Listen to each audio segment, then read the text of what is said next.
नमस्कार, गिरीश गुप्ता के चैनल में आपका स्वागत है। आज बात करते हैं एक छोटी एसएमई कंपनी की, और ये कंपनी एक फैब्रिकेशन और इंजीनियरिंग कंपनी है जो जयपुर बेस्ड है।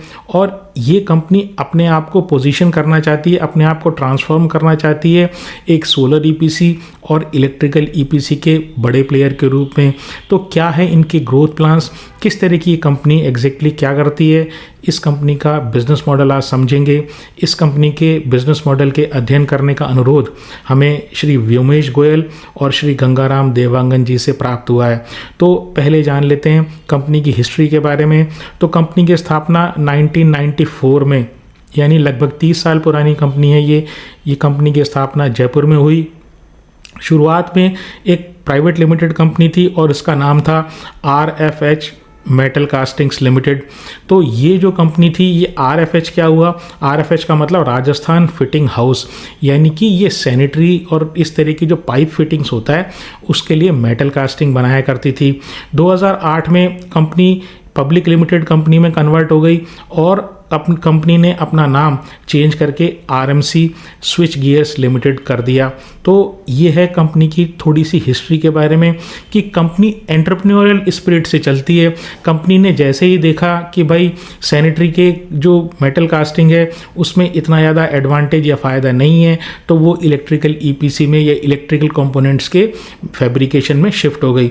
ये कंपनी BSE SME प्लेटफॉर्म पे लिस्टेड है और 125 शेयर का इसका लॉट है। इसके IPO की बात करें तो फरवरी 2017 में कंपनी का IPO आया और उस समय इस IPO का प्राइस जो था 27 रुपये पर शेयर था। आज का अगर भाव में 540 लेकर चलूं तो लगभग 7.5 साल में ये 20 गुना हो गया है, यानी साल दर साल इसने 49% का जंबो रिटर्न दिया है इन्वेस्टर्स को। अब जानते हैं कंपनी के बिजनेस सेगमेंट्स के बारे में। तो मूलतः इनके 3 सेगमेंट्स हैं। पहला जो सेगमेंट है वो इनका लीगेसी सेगमेंट है, यानी जहां से इन्होंने शुरुआत की वो सेगमेंट इलेक्ट्रिकल प्रोडक्ट्स बनाती है। और दूसरा इनका सेगमेंट है वो इलेक्ट्रिकल EPC है। तीसरा जो इनका सेगमेंट है वो सोलर EPC है।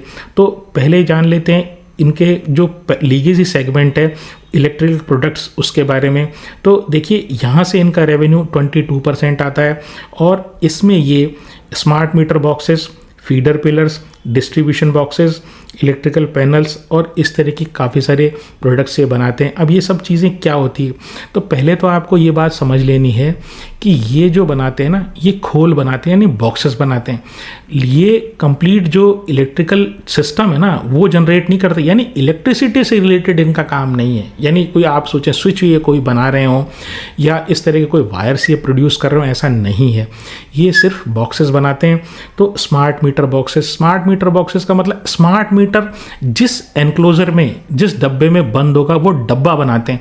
और ये डब्बा इनके अनुसार इस प्रकार का होता है कि उसमें फिर जो स्मार्ट मीटर लगाया जाएगा उसमें कोई टैंपरिंग नहीं हो सकती, यानी उससे कोई छेड़छाड़ नहीं हो सकती, बिजली की चोरी नहीं हो सकती।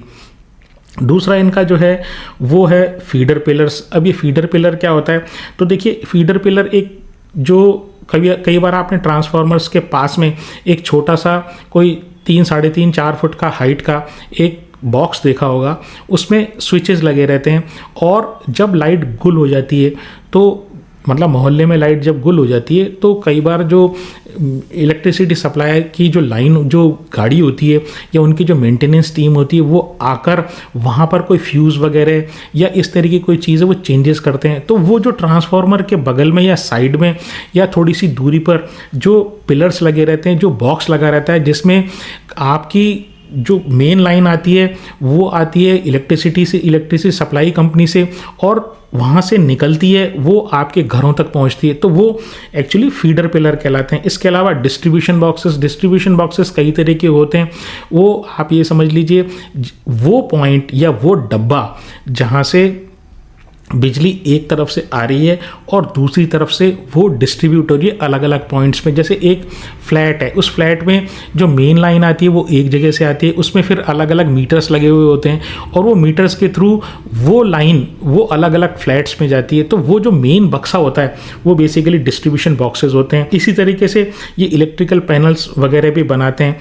अब एक चीज़ तो ये रही कि ये खाली डिब्बे बनाएं, दूसरी चीज़ ये रही कि अगर इनको ऑर्डर मिलता है तो ये कंप्लीट जो है एग्रीगेट किट भी बना देते हैं। अभी एग्रीगेट किट का मतलब क्या हुआ, यानी कि उसमें जो रिक्वायर्ड इक्विपमेंट है, बॉक्स लगाया आपने, बॉक्स में अगर एक रिक्वायर्ड कोई इक्विपमेंट है उसमें लगाने की खाली जगह होती है तो या तो बॉक्स प्रोवाइड कर देते हैं ये, और बॉक्स अगर आप बॉक्स के साथ अगर आप इलेक्ट्रिकल कोई इक्विपमेंट में उसमें चाहे स्विचेस हुआ या कोई अन्य चीज़ें हुई वो भी ये लगा के दे सकते हैं, तो उसको बोलते हैं एग्रीगेट किट। तो ये पूरी किट भी देते हैं और खाली बॉक्सेस भी सप्लाई करते हैं। यहाँ से इनका मार्जिन जो है वो 9% आता है, मतलब ये जो बिजनेस है वहाँ से इनका मार्जिन 9% का है। ये बेसिकली फैब्रिकेशन का है। अब ये जो बनते हैं बॉक्सेस या तो शीट मेटल से बनते हैं और या फिर बनते हैं प्लास्टिक से, मोल्डेड प्रोडक्ट्स बनते हैं। तो दोनों मतलब प्लास्टिक के काम भी ये करते हैं, दूसरी बात ये शीट मेटल का काम भी करते हैं। जो दूसरा इनका सेगमेंट है वो ईपीसी, इलेक्ट्रिकल ईपीसी। अब ये ईपीसी क्या हुआ, ईपीसी का मतलब इंजीनियरिंग, प्रोक्योरमेंट और कंस्ट्रक्शन। मान लीजिए किसी स्टेट इलेक्ट्रिसिटी बोर्ड ने ये कहा कि भाई मुझे इस गांव में इस पर्टिकुलर 2 किलोमीटर के एरिया में मुझे इतनी लंबी लाइन मेरे को पोल खींच के दो, तो वहाँ पर ये पोल इरेक्ट करते हैं, इलेक्ट्रिसिटी के पोल इरेक्ट करते हैं, उस पर तार लगाते हैं, उनको टाइट करते हैं और रेडीमेड करके ये उस इलेक्ट्रिसिटी कंपनी को दे देते हैं। तो ईपीसी का मतलब इंजीनियरिंग, प्रोक्योरमेंट, कंस्ट्रक्शन, माल मटेरियल इंजीनियरिंग भी खुद करेंगे, यानी किस तरीके की ये कितनी दूरी पे कितने कौन से पिलर लगेंगे ये भी ये डिसाइड करते हैं। दूसरी बात ये उसके लिए माल मटेरियल भी खुद ही लाते हैं और उसके बाद उसको इरेक्शन करके फाइनली ये हैंडओवर उस जो भी इलेक्ट्रिसिटी कंपनी होती है उसको दे देते हैं। तो पहली चीज़ जो इनका काम है वो सेटिंग ऑफ इलेक्ट्रिकल इंफ्रास्ट्रक्चर, तो वो इसके बारे में मैंने जिक्र किया आपके साथ। दूसरा smart grid and sub station automation. इसका मतलब क्या हुआ, सब स्टेशन वो पावर स्टेशन है जहाँ पर आपके शहर में बिजली आने से पहले स्टेप डाउन की जाती है या कहीं रिक्वायर्ड हो तो स्टेप अप की जाती है, यानी या तो वोल्टेज उसका बढ़ाया जाता है या कम किया जाता है। तो बिजली का जो रेगुलेशन है, वोल्टेज का रेगुलेशन जो है वो सब स्टेशन में होता है। तो आजकल ये सारे सिस्टम ऑटोमेटिकली हो गए, पहले मैनुअल किया जाता था स्टेप अप और स्टेप डाउन, अब सारी चीज़ें ऑटोमेटिक हो गई, उसको मॉनिटर किया जा सकता है। तो ये ऑटोमेशन वाली सर्विसेज भी ये अपने ईपी सेगमेंट में देते हैं। और इस प्रकार के अन्य इलेक्ट्रिसिटी प्रोजेक्ट्स ये करते हैं। जैसे मान लीजिए कई प्रोजेक्ट्स ये एग्जीक्यूट इस प्रकार के करते हैं कि ट्रांसफार्मर जो होता है उसके आसपास कोई गाय नहीं जाए, कोई बच्चा नहीं जाए, क्योंकि वहाँ पर करंट आने की संभावना रहती है, तो उसके चारों तरफ फेंसिंग है। तो इस तरह के जो अन्य इलेक्ट्रिसिटी से रिलेटेड, इंफ्रास्ट्रक्चर से रिलेटेड जो प्रोजेक्ट्स हैं ये करते हैं। ये जो इलेक्ट्रिकल ईपीसी है यहाँ से इनका जो मार्जिन है वो 5% आता है, इलेक्ट्रिकल प्रोडक्ट से इनका 9% आता है। ये आप ध्यान रखिएगा जो मैंने अभी डिस्कस किया। तीसरा जिनका सेगमेंट है वो है सोलर ईपीसी। तो सोलर ईपीसी एक्चुअली ये जो ट्रांजिशन कर रहे हैं, जैसे मैंने वीडियो की शुरुआत में बताया आपको, तो कि ये प्रोडक्ट कंपनी से बेसिकली सर्विस कंपनी की तरफ बढ़ने की कोशिश कर रहे हैं। तो ये सोलर ईपीसी में जैसे मैंने बताया जो प्लांट होते हैं, पावर प्लांट होते हैं, वो लगाने का ये प्रयास करते हैं। मतलब वो कॉन्ट्रैक्ट ये लेते हैं और वो एस्टेब्लिश करके जो भी एजेंसी इनसे लगवाती उनको रेडीमेड करके कमीशन करके उनको हैंड ओवर करते हैं। तो वहाँ से इनका रेवेन्यू 52% आता है। मतलब सबसे ज़्यादा रेवेन्यू जो है इनका लीगेसी प्रोडक्ट से नहीं आ रहा है, अब इनका जो सबसे ज़्यादा 52% रेवेन्यू है वो आ रहा है सोलर ईपीसी से। तो उसमें क्या क्या काम ये करते हैं, तो ये ग्राउंड माउंटेड जो सोलर पावर प्लांट्स हैं, छोटे सोलर पावर प्लांट जो ज़मीन पर लगते हैं वो, दूसरा सोलर पंप से बनाते हैं। पीएम कुसुम योजना, जैसे हमने एक शक्ति पंप के ऊपर एक वीडियो बनाया था, उसमें हमने डिटेल में बताया था कि किस प्रकार से सोलर जो पंप होते हैं वो पॉपुलर हो रहे हैं जो गाँव में, दूर दराज के गाँव में, स्पेशली महाराष्ट्र में, पंजाब में, कि वहाँ पर बिजली की जब कमी होती है तो वो पंप सेट जो है ना, या बिजली आती नहीं है या इरेटिक इलेक्ट्रिसिटी सप्लाई होती है गाँव में, तो सिंचाई के लिए वो जो सोलर पंप है उसके थ्रू आप आराम से इरिगेशन किसी भी टाइम जो है ना वो आप कर सकते हैं। बिजली की सप्लाई के ऊपर आपको डिपेंड नहीं रहना पड़ता। और पीएम कुसुम योजना जो सोलर पंप से रिलेटेड एक भारत सरकार की योजना है, उससे आपको अनुदान भी मिलता है। तीसरा ये सोलर रूफटॉप जो है घरों की छतों पर, फ्लैट की छतों पर, जो बिल्डिंग एस्टेब्लिशमेंट, जो बड़े एस्टेब्लिशमेंट्स हैं उनकी बिल्डिंग्स की छतों पर जो रूफटॉप सोलर प्लांट्स लगते हैं तो वो भी ये लगाते हैं। इसके अलावा ये सोलर इंफ्रास्ट्रक्चर ईपीसी में भी है। अब ये क्या हुआ, तो देखिए बिजली तो आपने सोलर पावर प्लांट से जनरेट हो गई, लेकिन अल्टीमेटली वो बिजली जाएगी कहाँ, वो जाएगी किसी ग्रिड में। तो ग्रिड को सोलर पावर प्लांट से जोड़ने वाला जो सिस्टम होता है, वो जो सिस्टम है, वो इंफ्रास्ट्रक्चर जो होता है वो सोलर इंफ्रास्ट्रक्चर कहलाता है। तो उसकी ईपीसी भी ये लेते हैं। अब बात करते हैं इनकी स्ट्रेटेजी की, तो इनकी स्ट्रेटेजी बड़ी इंटरेस्टिंग है। ये क्यों इलेक्ट्रिकल और सोलर ईपीसी में आए? ईपीसी का मतलब electric engineering, procurement and construction, यानी प्रोक्योरमेंट भी इनको खुद को करना पड़ता है। तो प्रोक्योरमेंट जब करेंगे तो इनका जो इलेक्ट्रिकल प्रोडक्ट वाला जो सेगमेंट है, ऑफ कोर्स तो वहाँ से इनकी क्रॉस सेलिंग, वहाँ की सेल बढ़ेगी। और अगर आप पूरा काम नहीं करेंगे, अगर आप सिर्फ प्रोडक्ट प्रोड्यूस करेंगे, तो वहाँ पर क्या होता है कि आपको डिपेंडेंट रहना पड़ेगा किसी अन्य ईपीसी कंपनी के ऊपर। तो ये कहते हैं ठीक है, ईपीसी भी हम ही कर लेते हैं, चाहे वो सोलर से रिलेटेड हो, चाहे इलेक्ट्रिकल कंपोनेंट से रिलेटेड हो, तो इलेक्ट्रिकल इंफ्रास्ट्रक्चर से रिलेटेड हो। तो इसके कारण हमारा ये जो ओरिजिनल जो इनका लीगेसी सेगमेंट है, इसका माल बिक जाएगा और हमारे मार्जिन जो है बेटर हो जाएंगे। तो अच्छी स्ट्रैटेजी है। दूसरी इनकी जो स्ट्रैटेजी है वो रिलेटेड है सोलर ईपीसी से। तो ये कहते हैं जो सोलर मॉड्यूल ये किसी अन्य कंपनी से प्रोक्योर करते हैं, जिसके थ्रू ये सोलर पावर प्लांट लगाते हैं। तो इनका कहना ये है कि हम सोलर मॉड्यूल भी खुद ही प्रोड्यूस करेंगे, क्योंकि हमारे पास मैन्युफैक्चरिंग कैपेबिलिटी है। तो इससे क्या होगा, एक तो हमारा लीड टाइम कम होगा। दूसरी चीज़ ये लीड टाइम मतलब सामान प्रोक्योर करने में जो टाइम लगता है उसको लीड टाइम बोलते हैं। तो लीड टाइम एक तो कम होगा। दूसरी बात ये हमारे मार्जिन्स बेटर होंगे। तीसरी बात ये कि जो प्राइस की जो फ्लक्चुएशन है ना, भाई प्राइस बढ़ गई मार्केट में, अब हमको कोई टेंडर के लिए बिड करना है, किसी गवर्नमेंट टेंडर के लिए बिड करना है, अब किस प्रकार से जब वो टेंडर एग्जीक्यूट होगा तो उस टाइम क्या प्राइस रहेगी हम जानते नहीं है। और गवर्नमेंट के जो ऑर्डर्स होते हैं फिक्स प्राइस कॉन्ट्रैक्ट्स होते हैं।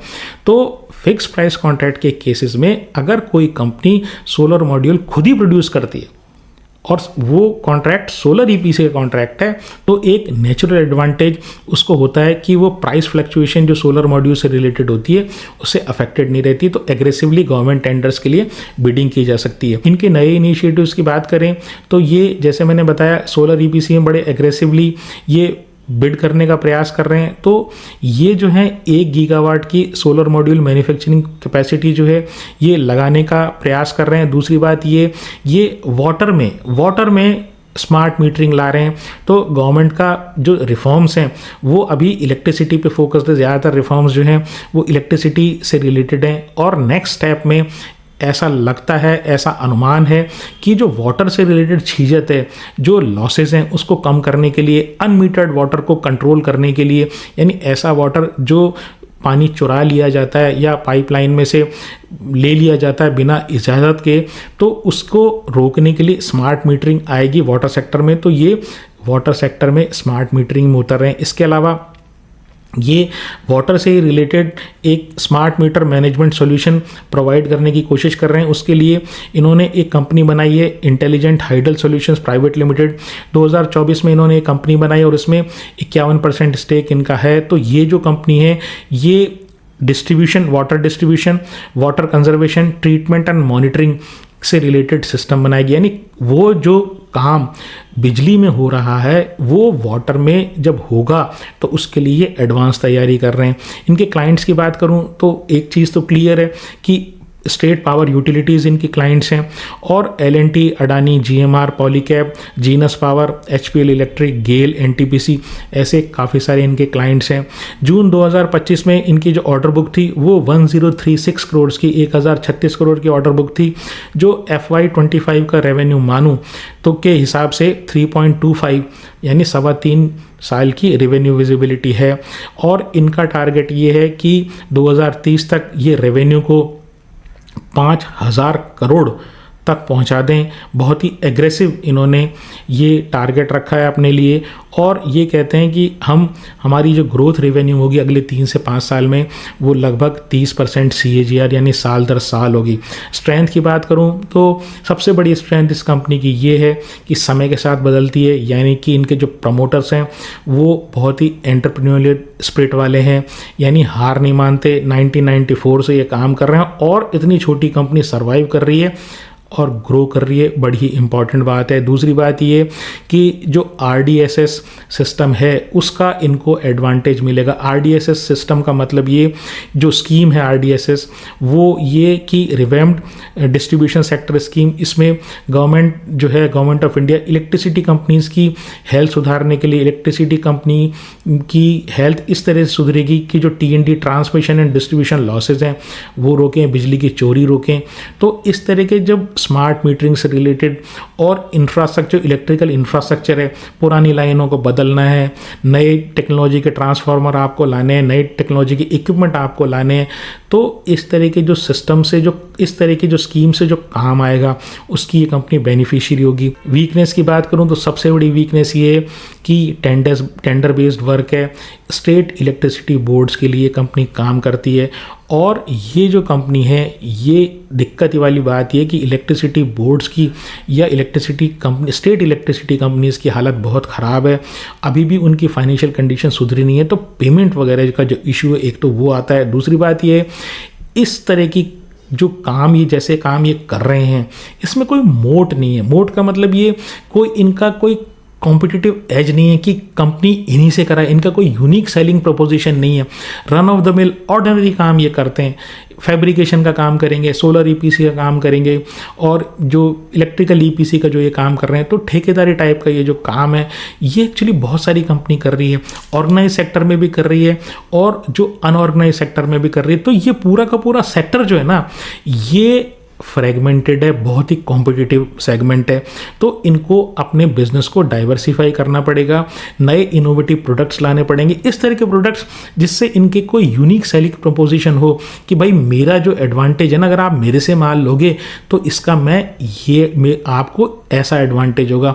दूसरी बात ये, इनको अपना फोकस करना पड़ेगा प्राइवेट सेक्टर क्लाइंट्स की तरफ, उनकी यूनिक नीड्स को देखने के लिए, देखकर इनको ये डिसाइड करना पड़ेगा कि वो किस प्रकार के प्रोडक्ट्स चाहते हैं, किस प्रकार के सॉल्यूशंस चाहते हैं।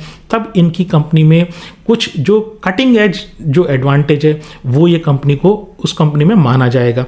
दूसरी बात ये, क्लाइंट कंसंट्रेशन रिस्क है। 55% जो इनका रेवेन्यू है वो पिछले साल FY25 में 55% रेवेन्यू केवल एक इलेक्ट्रिसिटी कंपनी से आया, वो है Maharashtra state electrical distribution company से। और टॉप इनके 5 क्लाइंट्स हैं, उससे इनका रेवेन्यू 83% आता। तो जैसे मैंने कहा, बहुत ही ज़बरदस्त ये डिपेंडेंट हैं स्टेट इलेक्ट्रिसिटी कंपनीज़ के ऊपर। फिर रॉ मटेरियल की जो कॉस्ट है वो 80 to 90% होती है इनकी, जो ये EPC कॉन्ट्रैक्ट ये लेते हैं। तो बात ये, अगर मान लीजिए किसी कारण से ये अगर पास ऑन नहीं कर पाए, और जनरली आप ये समझ लीजिए कि इनके जो ऑर्डर्स होते हैं ना वो फिक्स प्राइस कॉन्ट्रैक्ट होते हैं, तो रॉ मटेरियल की फ्लक्चुएशन जो है ना वो इनको झेलनी पड़ती है। तो ऐसी कंडीशन में होता ये है कि कंपनी को लॉस होने की संभावना ज़्यादा होती है। अब कंपनी पास ऑन भी नहीं कर सकती क्योंकि गवर्नमेंट के टेंडर हैं, आप डिपेंडेंट हैं गवर्नमेंट के ऊपर, तो ना पास ऑन कर सकती है, और अगर आप एब्जॉर्ब करते हैं रॉ मटेरियल की फ्लक्चुएशन तो आपको लॉसेज होते हैं। तो एक ये और इनके साथ इशू है।